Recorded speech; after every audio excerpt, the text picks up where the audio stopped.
எல்லாருக்கும் பிடிக்கும். The Chennai Silks in தரமான ஆடி பெருமை மிக ஆடி. Jayachandran Gold and Diamonds now at Palikatnai. Anuj styles ரகங்கள் பலவிதம், ஒவ்வொன்றும் உலகத்தரம். தமிழக உற்பத்தியில் அனுஜ் ஸ்டைல்ஸ். அவரோட அந்த ஸ்கிரீன் பிளே எங்கேயும் லாக் ஆகல. நெக்ஸ்ட் டு நெக்ஸ்ட் என்ன ஆயிட்டு வந்தா நம்ம பார்த்துட்டு இருப்போம். அந்த curious from the starting to the climax நல்லா போச்சு. இன்டர்வியூல அந்த கூஸ் பம்ப் சீன்ஸ் அது தெரிவிக்க விட்டாரு. ஆக்சுவலா நம்ம சவுத் டைரக்டர்ஸ் ஒரு சீரியஸான படம் இருக்குன்னு நினைச்சாங்கன்னா அதான் ரிசல்ட்.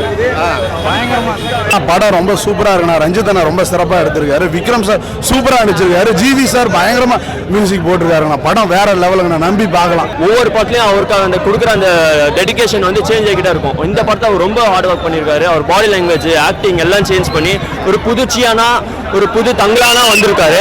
இந்த வாட்டி படம் ஹிட்டு தான். விக்ரம் சாருக்கு ஒரு சியன் ஃபேன்ஸ் எல்லாருக்கும் நல்ல பெரிய ட்ரீட் கொடுத்துருப்பாரு. அவ்வளோதான். இந்த படத்துக்கு ஆஸ்கார் கொடுக்கணும் ப்ரோ. ஆஸ்கார் தரனா வேஸ்ட் ப்ரோ. ஆஸ்காருக்கே வேஸ்ட். இந்த படத்தை தரணும். விக்ரமோட ஆக்டிங்க்கு அவருக்கு நேஷனல் அவார்டு ஒரு அவார்டு கொடுத்த விட தப்பே இல்லை. அவருக்கு கன்ஃபார்மாக கிடையாது. இந்த ஷேடு வந்து நம்ம பார்த்தது இல்லை. இது வரைக்கும் இத்தனை படம் நடிச்சிருக்காரு. இந்த ஷேட் நம்ம பார்த்ததே இல்லை. எல்லாருக்குமே ஈக்குவலாக கொடுத்துருக்காங்க, ரோல் ப்ளே பண்ணியிருக்காங்க. ஆனால் எனக்கு வந்து விக்ரம் தான். இதுக்குமே நேஷனல் அவார்டு தரலன்னா வேலைக்கு ஆகாது. ரெண்டு பேர் மியூசிக்கும் சரி ஆக்டிங்கும் சரி ரெண்டுத்துக்குமே நேஷனல் அவார்டு கண்டிப்பாக வந்தே ஆகணும். ஃபர்ஸ்ட் ஹாஃப் கொஞ்சம் பெருசாக போச்சு, செகண்ட் ஹாஃப் கொஞ்சம் லாக். விக்ரம் ஆக்டிங் சூப்பராக இருக்கு. விஷுவலாக படம் சூப்பராக இருக்கு ப்ரோ. ஸ்டோரியாகவும் படம் நல்லா தான் இருக்கு. செகண்ட் ஹாஃப்ல ஒரு 10 நிமிஷம் மட்டும் லாக் இருந்துச்சு. அதுக்கப்புறம் பிக்கப் பண்ணிட்டாங்க. செம்மையா பண்ணியிருக்காரு விக்ரம். மால்விகா மோகனும் ரொம்ப சூப்பராக பண்ணியிருக்காங்க. மியூசிக் ரொம்ப நல்லா இருந்துச்சுன்னா பயங்கரமா இருக்கு. எங்குமே லாக் இல்லை. பக்கா நடிச்சு ஏந்துக்கு முடியல. விக்ரம் சார் நாடு அப்படியே மண்டுக்குள்ள ஓடிட்டே இருக்கு. படம் ஃபுல்லா பாலிடிக்ஸ் தான் ப்ரோ. எல்லாமே நல்லா பண்ணியிருக்காங்க. ஃபர்ஸ்ட் ஹாஃப் செம்மையா இருக்கு. தங்கத்தை கண்டுபிடிக்கிறது தான் கதை. கடைசியில் அவர் தான் தங்கத்தை கண்டுபிடிக்கிறது. அவர் தான் கடை முடியும். சும்மா இருக்கும் வரவங்க டான்ஸ் ஆடுறவங்களுக்குலாம் தராங்க.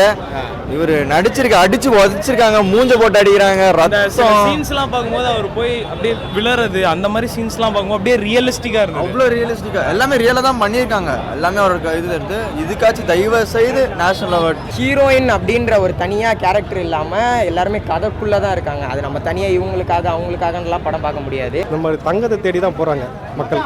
அவங்கள கொண்டு போயிட்டு அந்த இடத்துல வந்து அடிமையாக வச்சு அந்த தங்கத்தை வந்து எடுத்துன்னு போகிறதுக்காக வெள்ளைக்காரங்க பார்க்குறாங்க. இது எங்களுடைய உரிமைன்றது தான் தங்கலாம். ஃபர்ஸ்ட் ஹாஃப்ல நீங்கள் பார்த்த சீன்ஸ் இல்லைன்னா திருப்பி இதே மாதிரி வருது அப்படின்னு ஃபீல் ஆகும்.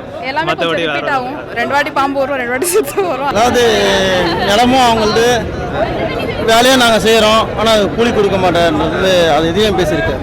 ரஞ்சித் சாரோட அரசியல்லாம் பெருசாக இல்லைங்கண்ணா. காமனாக இருக்குண்ணா. ரொம்ப என்டர்டைன்மெண்ட்டாக இருக்குது. லாகே இல்லாமல் சூப்பராக இருக்குங்கண்ணா. இவர் வந்து பேசியிருக்காரு. ஆனால் அது ரொம்ப பாசிட்டிவாக பேசியிருக்காரு ரொம்ப. ஆனால் அரசியலை தாண்டி இந்த படத்தோட ஸ்டோரி, ஸ்க்ரீன் பிளே அதெல்லாம் தூக்கி விட்டுருச்சு. அப்படியே அரசியல் மட்டுமே நமக்கு தெரியாது. நமக்கு ரொம்பலாம் தெரியாது. ரஞ்சித் சார் பற்றி சொல்லவே தேவையில்லை. அவர் அரசியல் பயங்கரம். ஒரு படத்துக்கு நல்லா கொண்டு வராரு. இந்த படத்துக்கும் பயங்கரம் சொல்லிடுறாரு.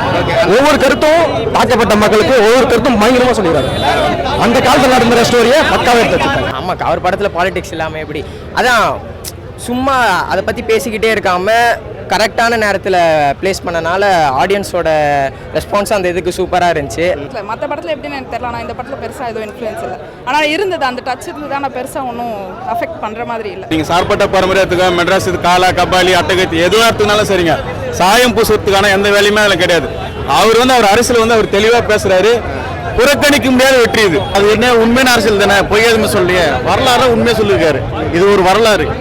லாஸ்ட்ல படம் முடியும் போது அவ்வளோ அழகா இருக்கு. கேஜிஎஃப் 1, 2 எல்லாம் பிரச்சனை இல்லை. ஃபர்ஸ்ட் இது தங்கலானுக்கு அப்புறம் தான் கேஜிஎஃப். கேஜிஎஃப் வந்து வேர்ல்ட் வைடு. இப்போ எல்லாம் தங்கலான் தான் எடுத்து பேசணும். கேஜிஎஃப் அளவுக்கு சொல்ல முடியாது ப்ரோ. நம்ம ஒரு கேஜிஎஃப் தான் கேஜிஎஃப் நல்லா இருக்கு. ஆனா கேஜிஎஃப் 1, 2 எல்லாம் பார்க்காதீங்க. கேஜிஎஃப் 1, 2 வந்து இதுக்கு அடுத்த ஜானர். ஃபர்ஸ்ட் நீங்க தங்கலான் தான் வரணும். தங்கலானுக்கு அப்புறம் கேஜிஎஃப் 1, 2 தான் வரணும். கேஜிஎஃப் ஓட இது நல்லா இருக்கணும். அந்த ஜானர் வேற, இந்த ஜானர் வேற. கேஜிஎஃப்ல வந்து டைரக்டா கோல்டு காட்டிடுறாங்க. கோல்டு அந்த மாதிரி இது இருக்குன்னு. இது வந்து கோல்டு எப்படி வருது, அது வந்து எப்படி தமிழர்கள் எந்த மாதிரி வராங்கன்னு அந்த மாதிரி காட்டுது. முதல்ல தங்கலான் தான் பார்க்கணும். நம்ம கீழே இருந்து மேலே வரணும்னு அந்த காலத்துல அவர் ஆரம்பத்தில் அதே தான் சொல்றாரு. எல்லா படத்துல அதான் சொல்றாரு. கேஜிஎஃப் அந்த மாதிரி, பாகுபலி அந்த மாதிரி இதெல்லாம் பார்க்காதீங்க. நீங்கள் இன்னைக்கு அந்த படத்தை எப்படி எடுத்திருக்காங்கன்னு பார்த்தீங்கன்னா தெரியும்.